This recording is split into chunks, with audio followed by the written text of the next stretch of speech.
Hi అండి. ఈరోజు video Ramayanam Balakandam అండి. పార్ట్ 3 కంటిన్యూషన్ అండి. వీడియో నచ్చితే లైక్ చేయండి. అలాగే మన ఛానల్ని సబ్స్క్రైబ్ చేసుకోండి. మీ ఫ్రెండ్స్ అండ్ ఫ్యామిలీకి షేర్ చేయండి. అలాగే మన ఇన్స్టాగ్రామ్ని కూడా ఎవరైనా ఫాలో అవ్వకపోతే ప్లీజ్ ఫాలో అవ్వండి. ఇన్స్టాగ్రామ్ ఐడి కూడా సేమ్ అండి, చిన్నుబండు 428.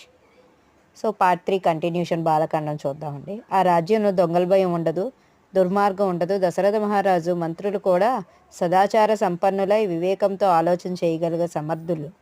ఆ రాజ్యంలో అయినా మంత్రులు వివేకవంతులైతే ఆ రాజ్యం దినదిన అభివృద్ధి చెందుతుంది. అందుకే ఆ కాలంలో దశరథునితో సమానమైన రాజు కానీ అతని కంటే గొప్ప రాణి కానీ లేనే లేరు. అందుకే కోసల రాజ్యం స్వర్గానికి ధీటుగా ఉండేదంట.